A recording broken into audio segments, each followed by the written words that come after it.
बिस्मिल्लाहिर्रहमानिर्रहीम। अस्सलाम वालेकुम दोस्तों, मैं हूं शाहिद नईम और रिएक्ट की एक नई वीडियो के साथ हाजिर खिदमत हैं।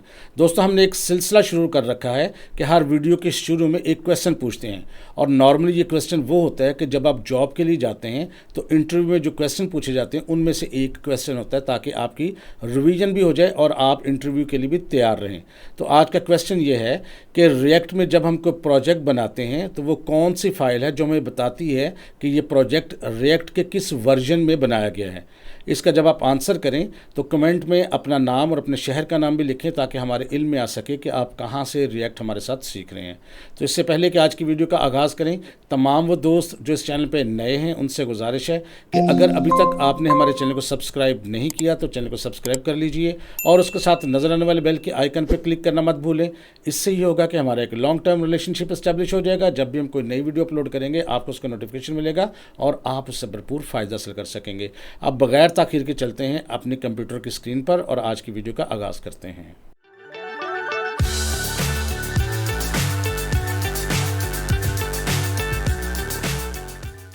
तो दोस्तों, रिएक्ट की आज की वीडियो को आपने बहुत गौर से देखना है क्योंकि इसमें जो आज टॉपिक डिस्कस किया जाएगा वो बार बार रिएक्ट के हर प्रोजेक्ट में इस्तेमाल होता है, तो इसको आपने बहुत तवज्जो से देखना है। तो बहरहाल आज का हमारा मौजू है कि क्लिक इवेंट्स क्या होते हैं और उसके अंदर फंक्शन कॉल कैसे किया जाता है। लेकिन इनमें सबसे पहले फंक्शन की जब हम बात करते हैं तो सबसे पहले आपने देखा होगा कि जावास्क्रिप्ट के भी अंदर हमने फंक्शन बनाया था, उसको कॉल किया था और रिएक्ट में भी फंक्शन को कॉल करेंगे और इवेंट्स के ज़रिए कॉल करेंगे। तो सबसे पहले हमने यहाँ पे एक डिफरेंस देखना है कि अगर जावास्क्रिप्ट के अंदर कोई फंक्शन बनाते थे हम उसको कैसे कॉल करते थे और रिएक्ट के अंदर जब हम कोई इवेंट के ज़रिए फंक्शन कॉल करते हैं तो फिर वो कैसे कर सकते हैं। इसके लिए जल्दी से चलते हैं कोड एडिटर के अंदर और इसको करके देखते हैं। तो दोस्तों, VS कोड एडिटर खोल लिया है हमने और यहाँ पर app.jsx खोली हुई है। इसमें फालतू चीज़ें हमने रिमूव कर दी हुई हैं। अगर इसका हम सिर्फ रिज़ल्ट देखें तो सिर्फ एक हेडिंग है, इसके अलावा इसमें कुछ नहीं है। अब हम एक अपना कंपोनेंट बनाएंगे जिसके अंदर हम अपने फंक्शंस वगैरह इस्तेमाल करके देखेंगे। उसके लिए जल्दी से चलते हैं SRC पर और राइट क्लिक करके न्यू फाइल सेलेक्ट करते हैं और यहाँ फाइल का नाम रख लेते हैं इवेंट फंक्शंस हमने इसका नाम रखा है और नॉर्मली मैं यहाँ पर इसको सिलेक्ट करके और कंट्रोल से इसे कॉपी भी कर लिया करता हूँ ताकि मुझे बार बार लिखना ना पड़े। और उसके बाद JSX हम इसकी एक्सटेंशन करेंगे। अब इसके जल्दी से हम बनाएंगे कंपोनेंट और इस सबसे पहले लिखते हैं, आपको पता है कि फंक्शन, उसके बाद यहाँ कंपोनेंट का नेम और छोटी ब्रैकेट्स, फिर करली ब्रैकेट्स के अंदर सारा कुछ करना होता है हमने, ज़ाहिर है, और कुछ रिटर्न भी करना होता है फंक्शन ने। तो उसके आगे छोटी ब्रैकेट्स लगा के और उसके अंदर जल्दी से हम फ्रेगमेंट वाला ऑप्शन लगाते हैं ताकि हम उसमें कुछ लिख सकें और जल्दी से यहाँ H1 हेडिंग लिखते हैं और यहाँ लिखते हैं इवेंट्स कॉल इन रिएक्ट। ये लिखा मैंने जल्दी से। आखिर पे इसको हमने करना है एक्सपोर्ट और एक्सपोर्ट करने के लिए लिखेंगे एक्सपोर्ट डिफ़ॉल्ट और आगे नेम और सेमीकोलन। तो ये हमने प्रॉपर इसको एक्सपोर्ट भी कर दिया है। अब जल्दी से app.jsx में जाएंगे और H1 हेडिंग के नीचे जाके हम इसको कर लेंगे, लेस देन साइन पहले डालेंगे, इसको इंपोर्ट कर लेंगे और इसका नाम हमने रखा हुआ है इवेंट फंक्शन। और इवेंट फंक्शन यहाँ पर ये देखें फंक्शंस है, ये लिखा हुआ सेलेक्ट कर लिए। जो ही आपने सेलेक्ट किया आपको ऊपर इंपोर्ट होता हुआ नज़र आ गया और इसको अब हम क्लोज़ कर देंगे और सेव करके रिज़ल्ट देखेंगे। तो ये देखें जी दोस्तों, रिज़ल्ट के अंदर हमें ये हेडिंग थी हमने लिखी हुई कंपोनेंट के अंदर वो आपको आ गई है। इसका मतलब है हमारा कंपोनेंट अब बिल्कुल दुरुस्त काम कर रहा है। अपने कंपोनेंट के अंदर अब हम यहाँ पर एक फ़ंक्शन बनाएंगे छोटा सा, जो कि हम बिल्कुल जावास्क्रिप्ट की तरह बनाएंगे और उसमें किस तरह लिखेंगे, फ़ंक्शन लिखते थे हम, उसके बाद फंक्शन का नाम और वो हम लिखते हैं माई फंक्शन और यहाँ हमने छोटी ब्रैकेट डाली और यहाँ करली ब्रैकेट के अंदर हमें एक लिख देते हैं अलर्ट और उसके अंदर लिख देते हैं दिस इज़ माई फंक्शन और बस जी। अब इस फंक्शन को नॉर्मली जावास्क्रिप्ट के अंदर कॉल कैसे करते थे। जावास्क्रिप्ट के अंदर कॉल करने के लिए तो हम क्या करते थे, सिंपल फंक्शन का नाम लिखते थे और कॉल हो जाता था। लेकिन यहाँ पर आपको पता है कि JSX के अंदर जब भी हमने जावास्क्रिप्ट का कोड रन करना हो तो हमें करली ब्रैकेट्स का इस्तेमाल करना पड़ता है और उसके आगे फंक्शन का नाम लिखेंगे, उसका नाम है माई फंक्शन। अच्छा, क्या माई फंक्शन सिर्फ फंक्शन का नाम लिखने से रिज़ल्ट आएगा? यानी ऊपर वाले फंक्शन के अंदर जिसका नाम माई फंक्शन है हमने एक ऑप्शन इस्तेमाल किया है अलर्ट, क्या ये चलेगा? यानी इस तरह नाम लिखने से ये कॉल हो जाएगा? तो ये कॉल नहीं होगा बल्कि एरर आएगा। आप देख लें रिज़ल्ट के अंदर यहाँ पर आपको एरर नज़र आ रहा है। उसकी वजह ये है कि हम फंक्शन को ऐसे कॉल नहीं करते। अगर हम सिर्फ फंक्शन का नाम लिखें तो ये फंक्शन कॉल नहीं होती, बल्कि फ़ंक्शन की ये डेफिनेशन जो होती है, यूँ समझ लें ये होती है। ये जो फंक्शन को हमने यहाँ पर डिफ़ाइन किया हुआ है ना, ये 3 लाइनों में, तो ये इसकी डेफिनेशन को रिप्रेजेंट कर रहा है, फंक्शन को कॉल नहीं कर रहा। तो फंक्शन को कॉल करवाने के लिए यहाँ पर हमें उसके आगे छोटी ब्रैकेट्स का इस्तेमाल करना पड़ता है, फिर ये फंक्शन कॉल होता है। अब अगर इसको हम सेव करें और रिजल्ट देखें तो क्या होगा, तो यहाँ देखें जी अभी भी एरर आ रहा है, लेकिन एरर हमारी गलती है। मैं आपको बता देता हूँ गलती क्या है, लेकिन अगर आप खुद सोचें कि गलती क्या है तो ज़्यादा अच्छी बात है। लेकिन क्योंकि हम जल्दी में जब कोई काम करते हैं बाज़ वक़्त गलत हो जाता है हमसे। इसको जो फंक्शन को कॉल करना था हमने कंट्रोल एक्स करता हूँ, इस जो फ्रेगमेंट वाला पोर्शन है उसके अंदर करना था इस तरह से। अब अगर हम इसका रिजल्ट देखेंगे तो अब आएगा, जब फ्रेगमेंट से बाहर करेंगे तो फिर ये काम नहीं करेगा। ये देखें सबसे पहले अलर्ट आ रहा है, अगर हम ओके पे क्लिक करते हैं, ओके पे क्लिक करते हैं तो ये एप्लीकेशन चल रही है। जब मैं रिफ़्रेश करता हूँ तो देखें सबसे पहले अलर्ट यानी फंक्शन कॉल हो रहा है और उसके बाद आपकी वो हेडिंग वगैरह आ रही है। तो इसका मतलब है अब ये फंक्शन प्रॉपर कॉल हो रहा है। अब हम एक और काम करते हैं जल्दी से। अब यहाँ पर ये करते हैं कि हम H1 के नीचे यहाँ पर हम एक बटन बना लेते हैं और यहाँ लिख देते हैं बटन, और बटन के अंदर यहाँ पर हम लिख देते हैं, फ़र्ज़ करते हैं यहाँ मैंने लिख दिया प्रेस मी, ये मैंने लिख दिया। तो क्या इस बटन से कोई फ़र्क पड़ेगा इस फंक्शन के अंदर, पूरे के अंदर? नहीं पड़ेगा।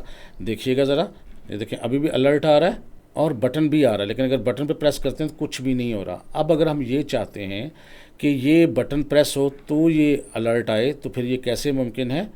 हम अपने कोड के अंदर सिर्फ ये करेंगे कि ये जो हमारा बटन है इसके अंदर एक क्लिक इवेंट होता है, याद रखिएगा, और क्लिक इवेंट का नाम है ऑन क्लिक।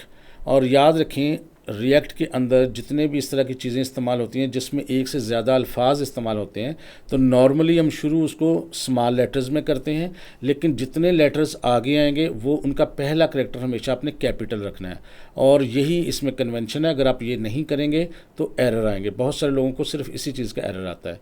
तो ये जो स्टाइल होता है इसको कहते हैं कैमल केस स्टाइल, यानी अगर हमने ऑन क्लिक लिखना है तो मैंने छोटी ABC में स्मॉल लेटर्स में ऑन लिखना है, लेकिन क्लिक का C कैपिटल डालेंगे। ये देखें अब सारा कैपिटल डालेंगे तो भी एरर आएगा, अगर सारा स्मॉल डालेंगे तो भी आएगा। ये हमेशा आपने याद रखना है कि रिएक्ट के अंदर स्मॉल से आपने शुरू करना है, लेकिन जितने भी अल्फाज होंगे उनका पहला करैक्टर आपने कैपिटल करते जाना है। जैसे यहाँ पर अगर आप देखें तो यहाँ आ भी रही हैं examples, on change, capture, on play through. तो देखें जब भी नया लफ्ज़ शुरू होता है तो पहला करैक्टर जो है उसका कैपिटल हो जाता है। तो यहाँ पर आपको एक लफ्ज़ नज़र आ रहा है ऑन क्लिक, आप बेशक इस पर क्लिक कर दें।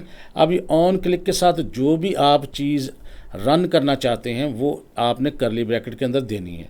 अब फ़र्ज़ करते हैं यही फंक्शन हम रन करना चाहते हैं, तो यहाँ पर मैं अगर यही फंक्शन यहाँ से काट देता हूँ कंट्रोल X से और इसके अंदर कॉपी कर देता हूँ, क्योंकि ये काम तो ठीक कर रहा था, और नीचे वाली जो हमारी ब्रेस करली ब्रैकेट से इनको ख़त्म कर देता, क्या ये रन होगा? अब यहाँ पर मैं आपको बता देता हूँ कि यहाँ पर भी प्रॉब्लम आएगी।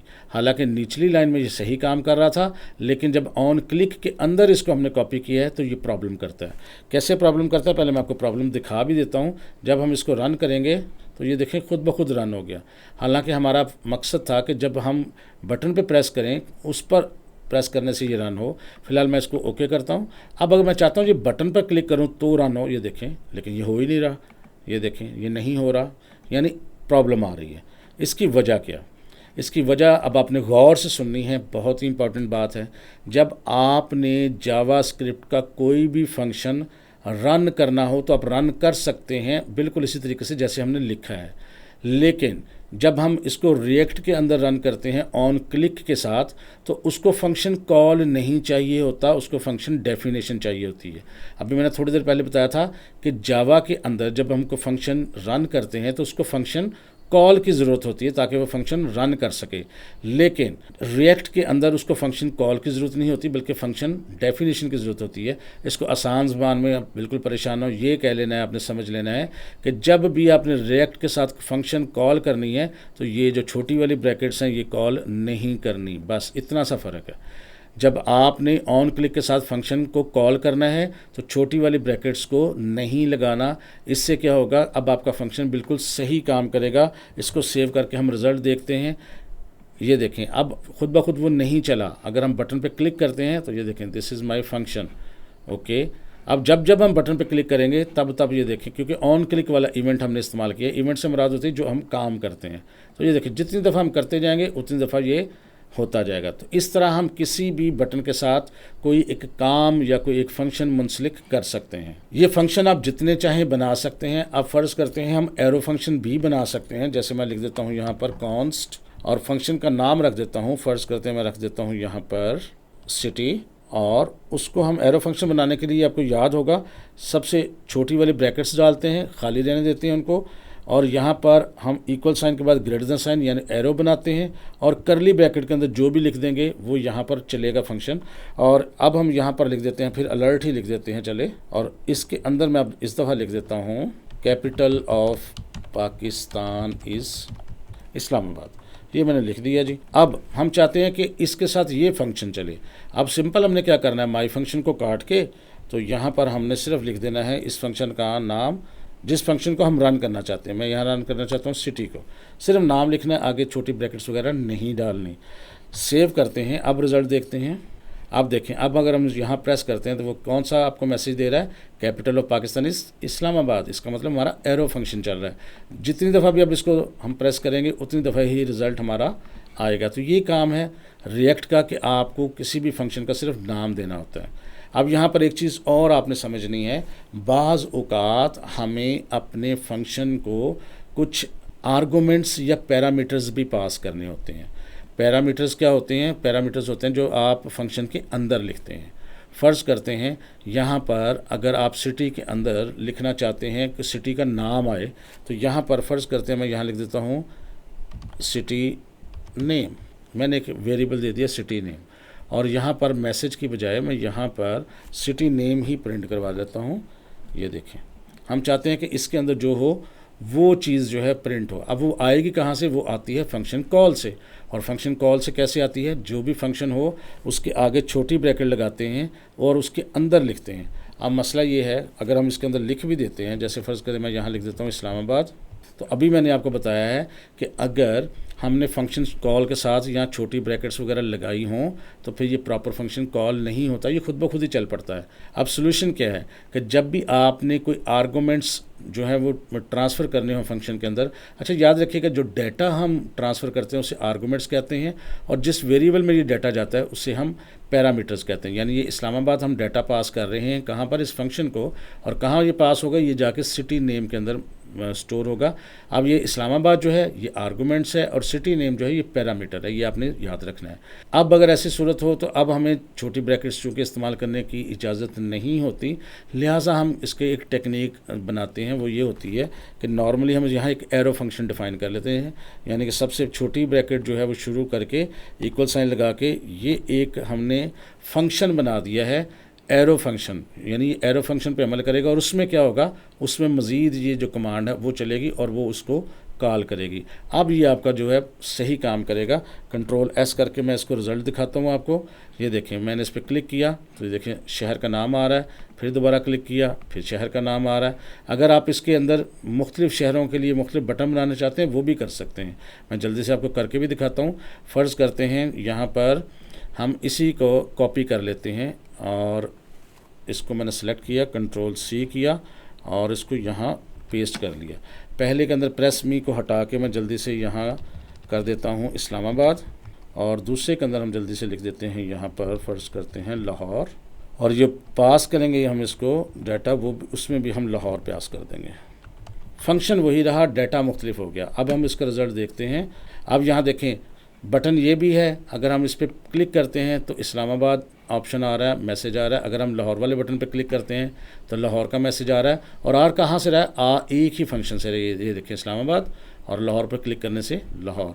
यानी बटन हमने दो बनाए हैं लेकिन एक ही फंक्शन को हम बार बार कॉल कर रहे हैं और डाटा हम मुख्तलिफ दे रहे हैं, जिसकी वजह से नताइज भी मुख्तलिफ आ रहे हैं। तो ये तरीक़ाकार आपने ज़रूर सीखना है, इसकी प्रैक्टिस करनी है, क्योंकि ये बटन्स बहुत ज़्यादा इस्तेमाल होंगे, बार बार होंगे, और ये ऑन क्लिक इवेंट जो है ये भी बार बार इस्तेमाल होगा।